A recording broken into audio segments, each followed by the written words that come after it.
twuzure na bose. Ikiganiro c'amahoro n'umubano mwiza mu bantu mutegurirwa n'ishirahamwe Transworld Radio mu Burundi. Amahoro kubana mu mahoro birashoboka.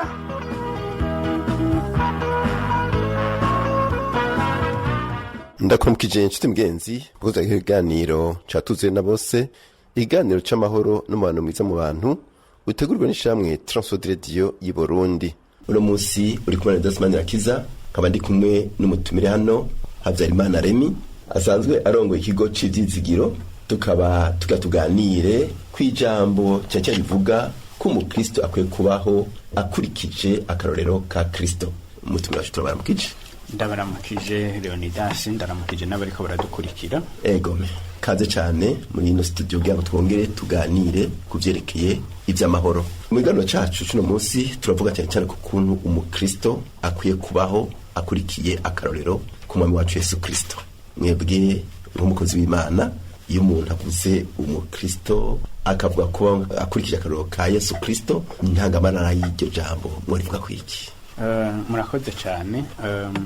Umukristo kubaho akurikije akarorero ka Yesu Kristo ni ikintu gikomeye, ariko kandi ni ngenderwako kuko nico Yesu Kristo nawe yasavye. Hanyuma abamwiganye canke abamukurikiye, aho ndavuga abigishwa biwe canke abandi bakozi b'Imana bamukurikiye, ushizemwo na Paulo, kuko hageze igihe nawe avuga ati munyigane kuko nanje nigana Kristo. Ikintu ca mbere no vuga nuko Yesu Kristo yakurikiza ubugombe bw'uwamutumye, ubugombe bwa se. Aranabivuga yuko yaje gushitsa ubugombe bwa se. Ica kabiri no vuga ko nuko Yesu Kristo yabaho mu buzima busanzwe. Aha ni bimwe mu gifaransa buvuga ngo avoir les pieds sur terre. Yararaba ibintu bihari, akaraba ingorane zihari, akaraba ibibazo abantu bafise, hanyuma akazana inyishu zavyo. Aha abantu benshi bashobora kwihenda bibajije ngo kuko Yesu Kristo yarondera imitima, ugacumenga yaca afata iyo mitima yonyene akayishira ahantu. Ariko aha nagomba mvuge yuko we yafati umuntu mu bigize umuntu vyose, no kuvuga umuntu kuko ari ikiremwa gifise impwemu, hanyuma kumbure sinzi uko novuga ame mu Kirundi, mugabo bamwe bavuga umushaha abandi ni mugabo, byerekana yuko ibi bice bitatu bigize umuntu Yesu yaravyitaho vyose. Yaba rero ibijanye n'umubiri cane cane, kuko aha niho hari ikibazo benshi umenga ngo kuko turiko turaja mwijuru, ivyo mwisi n'ivyo mwisi. Ego nivyo mwisi, mugabo ivyo vyo mwisi nyene nivyo yaturungitsemwo, kuko yagize ati ndabarungitse mwisi nk'intama mu mabingira. No kuvuga ibi rero tuba turimwo nivyo dukwiriye kubamwo nyene, tukigana Yesu Kristo, mugabo turi muri ivyo nyene. Ica gatatu rero nuko mvuze gutyo ivyo bibiri wocumenga kubaho rero nk'uwigana Yesu Kristo, umuntu yama ari umugorwa, yama babaye, yama yemera ibihari kuko vyinshi biba ari bibi. Ariko ubu Yesu Kristo rero duhamagarirwa kwigana, ni nawe acavuga ati ndabahaye amahoro, ndabasigaranya amahoro. Mbere amahoro atari nkamwe abisi batanga, mugabo amahoro ava ku Mana.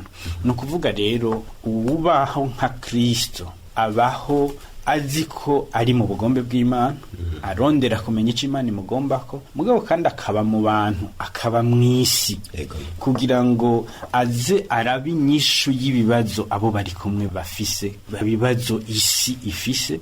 Ariko kandi atanga ayo mahoro, yagura ayo mahoro kuko Yesu yarayatanze. Ego murakoze cyane, murakoze gutuha intangamarara y'iki kigwa, kandi murumva yuko cagutse cyane. Ariko tugeze guca ku masonga bimwe aya majambo, ubwa mbere yuko Yesu yaje gushitsa ubugombe bw'Imana. Mbega ubugombe bw'Imana ku bantu bwarubuye? Murakoze cyane. Ubugombe bw'Imana ku bantu, ico gihe rero duca dusubira no mw'isezerano rya kera, kuko nkuko mubizi Imana yararemye isi muri rya misi 6 nkuko tubibona mu gitabo c'Itanguriro. Hanyuma ku munsi wa gatandatu niho rero haba inama. Ubutatu bw'Imana buravugana ngo tureme umuntu mu ishusho yayo. No kuvuga Imana mu butatu bwayo haremwe umuntu rero mu ishusho y'Imana, mugabo umuntu ajeho biboneka neza ko ivyaremwe vyose imbere yaho vyari ivyo kugira ngo uwo muntu abeho mu buzima bwiza, abeho anezerewe. Hanyuma rero Imana imushira muri iryo tongo, umugabo n'umugore, mbere ibabarira yuko baca baritunganya neza. Ikibazo rero mu kubaho batunganya neza hariho gutora kwabo, bategerezwa guhita mwene bazobaho, kubaho bubasha ivy'Imana yababariye vyose n'imihezagiro vyaca bijana, mugabo kubaho barenze ivy'Imana yababariye n'imivumo canke ibihano bica bijana. Kandi ivyo washaka n'ivyo bibiri vyaciye bikwirikizwa no mu bwoko bw'Isirayeli mu masezerano Imana yagiragirana nabo, ni navyo bihari uno munsi, kuko gushika uno munsi Imana ishira umuntu imbere y'uguhitamwo, ati uhitamwo ikibi canke iciza, uhitamwo ubuzima canke urupfu, uhitamwo kumvira canke kuba uwigenga wikorera ivyo ushaka. Uko kugomba rero ubugombe bw'Imana ku muntu, nuko Imana yari ishatse yuko haba imigenderanire myiza y'umuntu n'Imana. Ni navyo mbere Yesu abavuga ati ndabasigaranya amahoro, no kugira ngo uwo muntu niyo yaba muri ayo mabwirizwa y'Imana, muri uko kubaha Imana, abe hanezerewe. Kubaho unezerewe rero si ukuvuga yuko utari mu ngorane, si ukuvuga yuko ko wubasha Imana utazobura abawe, utazogwaza abukunda, utazokena, kuko birashika ugasanga kugira uhavuje imbere y'Imana usengera amafaranga ugasanga ntayo ufise nyene, canke kugira ngo Imana iguhezagiza akazi keza ugasanga ubanje kubura ko wari ufise. Ivyo byose rero nivyo navuze ngo yaba mwisi abo nivyo mwisi nk'uko biri, kugira ngo kumbure tutibaza ngo uri mu Mana rero nta ngorane nimwe asubira kugira, nta bibazo na bimwe asubira kugira. Oya, arabigira, mugabo akabigira afise ivyo vyizigiro bwa mbere yuko imperezo rya vyose ari ukuzoja mw'ijuru akabana n'Imana. Hanyuma akamenya ati naho noca mu mubabaro, n'umubabaro wo muri ubu buzima Imana ishobora kugabanya mu gihe kanaka nkiri muri ubu buzima, ariko kandi naho bitobuko mfise ivyizigiro bizima yuko nzobana n'Imana. No kugushitsa ubwo bw'Imana. None ubu bugombe Imana igaho umuntu guhitamo uko yigombeye, Imana yagombye kwerekana iki mu bantu? Ubwa mbere bavuze guhitamwo bisobanura yuko wewe nyene uzi iciza n'ikibi. Ivyo bintu bibiri ugiye guhitamwo urabizi byose, urazi ni wahitamwo iki ico uzoba ukuyemwo nk'inyungu, iki naco uhevye urazi naco nyene ico uhevye. Guhitamwo rero Imana yahaye umuntu si bimwe biza gihuruduka canke bimwe vy'umwana atabazi ico ariko arakora, kuko kuguhitamwo Imana iba ihaye umuntu nuko bisaba ubwenge, bisaba ukwiyumvira, bisaba kumenya. Igihe umuntu agiye guhitamwo arabanza akiyumvira, mbega nkeneye iki? Dufata akarorero gatoya k'igihe ugenda mu isoko kugura impuzu canke mu mangazini, ubuzi yugiye aha no kuvuga ubugira uti ndakeneye ikoti nziza nk'iyo, hanyuma ukaba umenya uti inziza rero zigurirwa, izitameze neza nazo niziriya, mugabo na muri zirya nzi ko ari nziza zose nazo nyene simfiyo nshikiriye. Uca usanga rero ko kubera ubwo bumenyi ufise, imbere yuko uje gufata iyo ngingo yo gutora iyo koti, nibyo biza gutuma uza gutora nziza. Bica bisaba kumenya ukungana kugira utaza niyo ariyo yose, bica bisaba kumenya ubu bigezweho ugira uti ingumbi yo nzokwambarana neza na ya shati kumbure na ya kravati n'ibindi n'ibindi. Ugaca usanga rero ubwo bumenyi bw'imbere y'iyo ngingo uza gufata nibwo butuma uza gufata ingingo neza. Imana rero isaba abantu gufata ingingo, gutora hagati y'iciza n'ikibi, y'ubuzima canke urupfu, nuko umuntu yategereza kuba yatahuye mbega urupfu niki, ari byo bibiri ivuga ko ari ugutandukana n'Imana. Mbega ubuzima bwo niki, ni ukuvuga ko mfashe ingingo yo kuzobana n'Imana ibihe bitazoshira. Ivyo rero kubimenya bifise rero ingaruka nziza kuza gufata ingingo nziza. Muri ico gihe rero Imana icishiraho ubwenge, umuntu wese rero afise ubwenge bwo guhitamwo. ariko kandi ubwo bwenge hari aho kenshi usanga bisaba naho nyene kurondera kugira ngo utahure birushirije. Birasaba kumenya rero kuja gusoma ijambo ry'Imana, mbere nkoresha irindi rivuga kwiga ijambo ry'Imana kugira ngo utahure neza mbega ibi n'ibiki, kuko kenshi iyo tuvuga ngo gusoma ijambo ry'Imana canke kwiga ijambo ry'Imana, birakwiriye ko umuntu amenya ngo ikete ryandikiwe ishengero ryo muri Efeso si jewe, ni ishengero ryariho muri kiriya gihe ca Pawulo. Ni ishengero ryari rifise ibibazo muri kiriya gihe no muri iriya ntara. Ndabisomye rero ngaca mvuga ngo iri n'ijambo ry'Imana yampaye jewe. Hariho ivy'ubwo bumenyi bisabwa kumenya ngo bavuze iki mw'ishengero ryo muri Efeso casobanura ikico gihe. Bica bisaba ubumenyi kanaka bwo kumenya nahira ari ijambo ry'iwanje mugabo ryabari wa bariya none ubu muri kino gihe jewe bimfashiki bihuriye he. Umuntu asenga rero mpwemu w'Imana akamurongora kugira ngo atahure n'icyo Imana igomba kumubarira muri ico gihe. Mugabo abanje kumenya ngo Paulo yandikiye Timoteyo ntiyari yandikiye Remi, ntiyari yandikiye Leonidas, yari yandikiye Timoteyo. Timoteyo yari afise ibibazo ibihe, yari afise imyaka ingahe, yari afise ingorane izihe mu rusengero. Paulo yamwandikiye agomba kumufasha iki? Mbega jewe ivyo Timoteyo yarimwo duhuriye he? Muri ico gihe ni ijambo rihava ribigi wanje ngerageza kuryizanaho nayo ubundi akwiriye ubwo bumenyi. N'akarorero gusa dutanze mugabo kwerekana yuko ijambo ry'Imana riragutse cyane, harimwo byinshi birimwo utaronse ibitavuzwe biboneka neza udashobora gutahurisha ivyo byaba bivuzwe. Nivyo rero bice bituma no ku ntambuko ya kabiri umuntu akeneye kumenya ijambo ry'Imana, kuko Imana ivuga, nivyo iravuga mu ndoto, mu buhanuzi, mu buryo butandukanye, mugabo cyane cyane byose bigahagarara ku ijambo ryayo. Naho rero bisaba yuko uwo muntu imbere yuko afata ingingo arondera kumenya ubugombe bw'Imana mu ijambo ryayo. Nibi rero Imana ibigira iti nimuhitemwo kuko murazi ikibi n'iciza, kandi ko guhitamwo kwanyu gusobanura ko muzi n'ingaruka y'ingingo muza gufata. Yego. Hanyuma rero uko twabonye hariho abambere batwitangiye imbere Imana yari yaremye Adamu na Eva, harageze igihe barahitamwo. Hariho ivyo Imana yari yababwiye, hariho n'ivyo umwasi yababwiye. Bahava barahitamwo bati turahisemwo, basanga bagwe mu mutego w'umwasi. Ico gica kiba ikiba cyo gutandukana n'Imana. Mbega muri uko gutandukana n'Imana twobatera amabuye abo bantu ba mbere, twebwe babidushikira natwe ku ruhande rw'iwacu imbere ko dushika kuri uku kuntu Yesu yaje gushitsa ubugome bw'Imana? Murakoze cyane. Nibaza ko Adamu na Eva twari twabivuze, Imana yabashize mu itongo ryiza gose, niko ijambo ry'Imana rivuga. Hanyuma noneho ibasaba yuko baritunganya neza.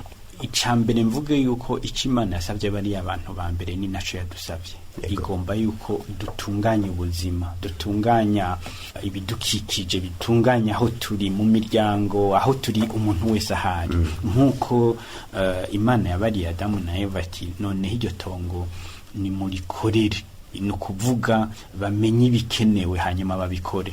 Uno munsi rero ni navyo dusabwa na twebwe, ariko kuba baraciye iruhande ivy'Imana yababujije akaba ari byo bakora, nibi rero byazanye ugutuma umuntu atandukana n'Imana. Gutandukana n'Imana rero bica tubironka ku bavyeyi bacu ba kera, arabo Adamu na Eva. Ariko rero kuva ico gihe haca haba umugambi w'Imana yuko izokiza abantu, nico cazanye Yesu Kristo. Ariko rero mvuge rero yuko uku gufata ingingo canke guhitamwo kwa Adamu na Eva nuno munsi niko dufise, kuko abantu kumbure bashobora kwibaza ko ico gihe ingorane yari yo yonyene kubona ko icamwa ari ciza, taco tuma ico camwa batokirya kandi kiri mu bindi vyiza. Uno munsi ni navyo turimo. Uno munsi iyo dufise ibibazo, abantu bahura n'ibi bibazo by'ibiturire, ibiturire bimeze nabi cyane mu gihugu cacu, iriga nivyo umuntu mu mabanga jejwe naho imana iba iriko iragira iti baho neza, tunganya neza akarere urimo, mugabo nawe ugasanga yakikamye ku kubera asanze hariho ibahasha rimeze neza ririmo amafaranga ameze neza, kandi kurya Eva yagize ati Bibiliya ivuga ngo abona ko ari camwa ciza kibereye gufungura.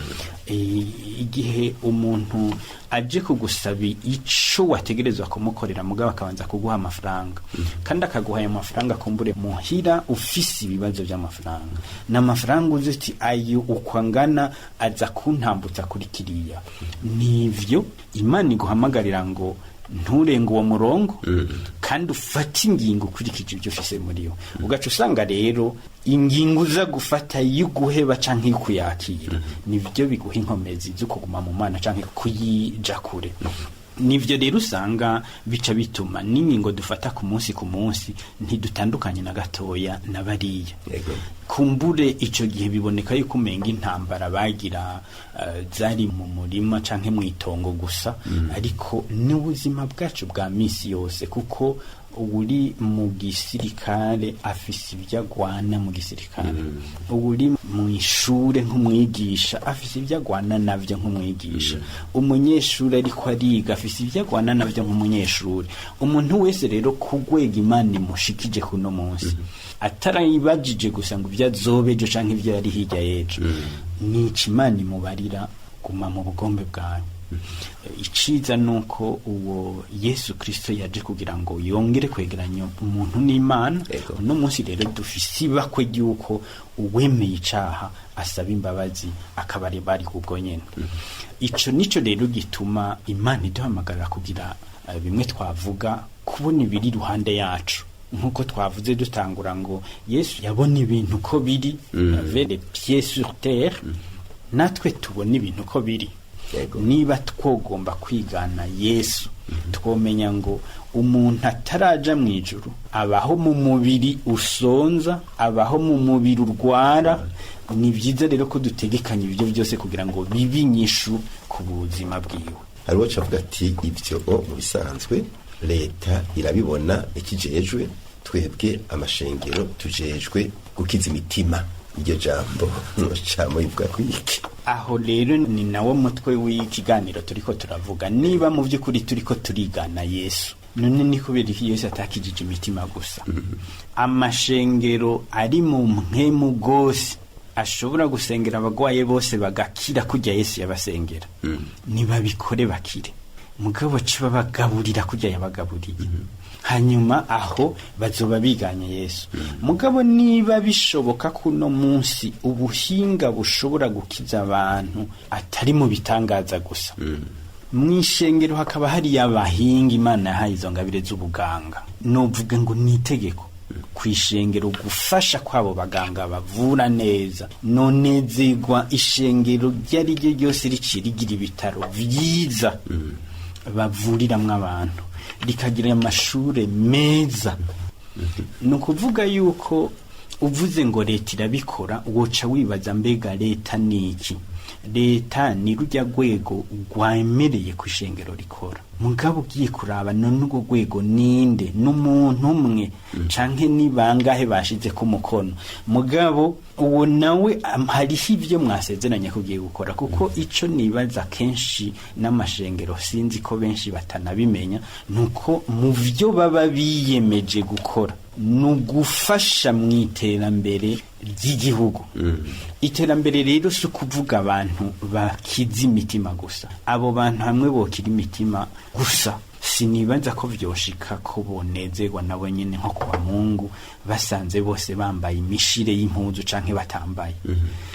Urumva rero n'uwo mutima utwara mu rusengero imbere y'Imana, nawo nyene ntuwutwara wonyene, uwutwara mu mubiri wambaye. Kandi ubiravye neza uza kumva ijambo ry'Imana igihe wagiye wafunguye neza. Hamwe rero ishengero ryovuga ngo riraba imitima gusa, ntirirabe kwabo ribwira ijambo ry'Imana bafise amagara meza kugira ngo bumve ijambo ry'Imana, ntirirabe kwabo bambara ukwiriye kugira ngo bumve neza ijambo ry'Imana, ntibirabe ivyo vyose ko bafise ubwo bumenyi bwo gutahura iryo jambo ry'Imana. Uca wumva naho bovuga gusa ngo bajejwe imitima, uca usanga rero uwo mutima bategereza kuwubungabungira umubiri ubamwo, bategereza kuwubungabungira naho uba. Ni bimwe bigaruka rero muri rya tongo rya Edeni, yuko Imana yatubarira niho yanyene nta kirahinduka. Umuntu ategereza kwitaho umuntu mu bwaguke bwose bwo kubaho kwiwe, naho wovuga ngo ugiye gukiza imitima gusa, uwo mutima kugira ubushikire ntushobora kubushikira udaciye ku mubiri. Nibaza ko ari naco gituma Yesu n'abaza bagwaye basaba gusa gukira, uraba amajambo yababarira ngo ibyaha vyawe urabibabariwe, haguruka ugende. Ubundi akamukiza mu bundi urumva haba hariho ukuntu gufatanije umubiri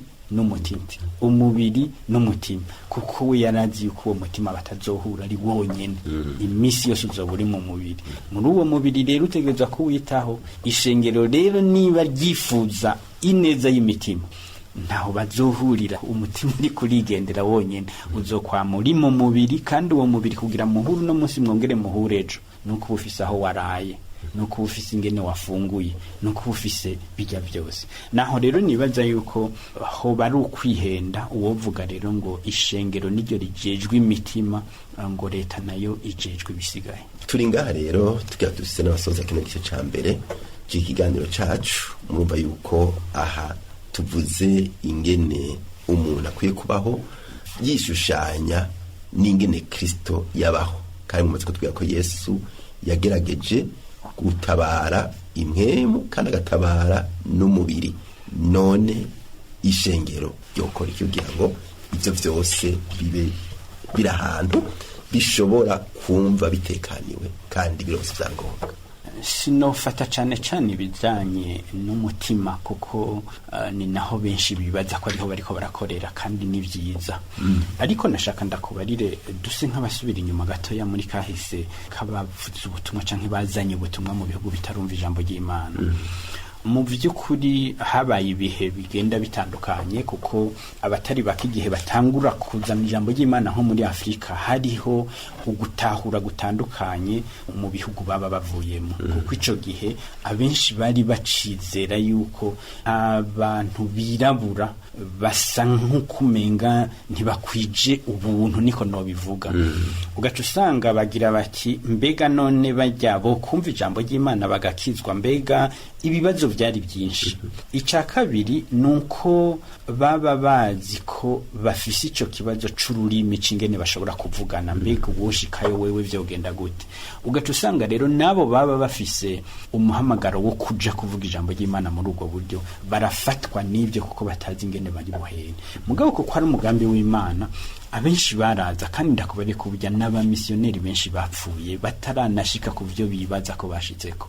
Umuntu ashobora guca yibaza rero ngo abo barananiwe. Oya, ntibananiwe, kuko intambuka aba yagize ubukurikira nihahera mu kugira ngo abandanye. Hanyuma bamaze kuza rero dusinje gatoya, umwe yaraza agiriwe bakwa gasubirayo agatanga raporo y'ibiriko biraba, noneho bakamenya ingene biyumvira bategura n'ibikurikira, gushikaho bagera igihe rero batangura kubigisha. Kuko kandi ndakivuge ko naco abenshi baje mu myaka ya mbere si abantu baba bafise amashuri menshi, wasanga ari abantu Imana yahamagaye bakiri bato, bazi gusoma no kwandika kumbure gusa. Mugaba kumva uwo muhamagaro bikamwankira agateba agahagaruka akagenda. Ababa bakuze rero baba bazi ingene bimeze, kandi bafatiye no kuvya bashitse bwa mbere banditse, baca babarira bati nimugende rero mugabo muri ko muravuga ijambo ry'Imana mutegerezwa gutwara ibintu by'uburyo butatu. No kuvuga bagira bati nimuragenda muvuga ijambo ry'Imana, mugabo nimutware n'imiti, atari imiti yiwanye ngo mwivure. Mugabo mu bihugu mugiyemwo, dufashe nkarorero muri ibi bihugu by'iwacu, haba hari iyi ngwara ya malaria ikomeye gose. Haba hakomeye ingwara zitatu, yari malaria, yari inzoka bita verminose, hanyuma n'ica gatatu vyari ibiguma bidakira. No kuvuga umuntu yaba yakomeretse kubera atasuku ryaba rihari, ugaca usanga uruguma ntigwigera rukira, ruguma rugira infection. Hanyuma ari wakomeretse ku kuboko, ukuboko kwateba kugacika, ariko kuguru co kimwe. noneho baca barabona ati mugende. Mugabo urumva bahaye imiti abantu batavyigiye, mugabo yari imiti yoroshe, babasigurira bakavyumva, bagira bati uwo muti ni umuti uvura ingwara ya hariya. Niyo wabona umuntu aguma biricuya umwanya wose, akaguma dedemezwa, kandi naho izuba ryoba ririko riraka akavuga ko akanye, uzoca umuha ibinini gutya, bagaca bamuha rero bijya binini vya malariya. Unyohe kimwe mu gatondo, saa sita ku mugoroba, bukeye uraba ingene bikurikirana. Umugwi wa kabiri n'abantu uzosanga imishatsi isukundi, mugabo kandi bakaguma bahaze naho yo kubera ko amaze kabiri atari, inda ikaguma ivyimvye. Cane cane abakiri bato bajya n'ibintu bita inzoka, le verminose, uzomuha ibinini gutya gutya gutya. Ica gatatu vyari ivyo bijanye n'ibiguma, bagaca babarira bati ni wabona umuntu afise uruguma, uwoze usiga isabuni uhanagure neza, hanyuma uca usiga uwo muti irya bita mercurochrome, hanyuma uca ushirako pansement, haheze iminsi 2 canke 3 agaruke umusubiriremwo. Ivyo rero ni ibintu bakora, na cane cane kenshi batanavuga ubutumwa, kuko wumve ko bashitse ntiyaca ashika ngo muri ubwo mwanya ashitse ngo acamenye ururimi rw'ikirundi canke rw'igiswahili. Byafata igihe kirekire kugira ngo azotebe avugane nawe. Mugabo ashitse akabona umuntu agwaye gutya kumwe bamubarira, agaca muvura, akize niho rero baca bagira ati kijye gisigo cera kiravura. Ugaca usanga rero aba bantu barimo gucika amaguru baca babarira niyo bari, bagaca baza kwivuza. Aba bantu bari bamuri mu kwicwa n'inzoka, iyo bari bakavugana bakaza kwivuza. Na bamwe rero bagwaye malaria gutyo. Bigaca bituma rero abantu babakundira ivyo bakora kurusha ivyo bababarira, kuko ntihaba haragera ko babasigurira ijambo ry'Imana neza. Abantu rero bagaca bazaho buke buke rero nawe akaba ariko ariga ururimi kugeza igihe azoshobora kuvugana nabo. Nashaka ko kubera kw'ivyo cane cane ari byo vyatumye amashengero ya mbere akomera. Ntibakomera kukubera bamaze kumva ijambo ry'Imana mu ubwa mbere, mugabo bakomezwa n'ibikorwa abo bazanye ijambo ry'Imana bariko barakora. Aho rero ntaco tumuntu umunsi rero baca babihindura. Ico ni cyambere. Ica kabiri nuko rero uko nyene baba batanguye ivyo bisata navuze, nivyo byaca bivamwo bimwe bikaba ivyo gusenga urusengero, ahandi bikaba ivyo kwigisha amashure, noneho akaba igisata cyo kuvura. Uravye mu Burundi no munsi nka hose, aho uzosanga imisiyoni, ibyo bita imisiyoni, ivyo bintu bitatu uzobisangaho. Haba hariho ishure, haba hariho urusengero, haba hariho n'ivuriro. Ishengero rero niba rigomba kwigana na Kristo, bashake bigane nabo bazanye ijambo ry'Imana, babikora gutyo. Uca wumva rero yuko umutima niwo barondera, umugabo bakamenya ko batazowushikira neza badaciye ku mubiri wambarire uwo mutima. Yego. Murakoze cyane. Reka kino kiganiro tugarukirize ngaha, dushimira umutumire wacu yadufashije kugira ngo twiyumvire kuri iri jambo rivuga ko umukristo akwiye kubaho nk'uko Kristo yabayeho. Rero ukaba ufise ikibazo cy'iconganira, telefoni 71 204 197 canke 39 499 619.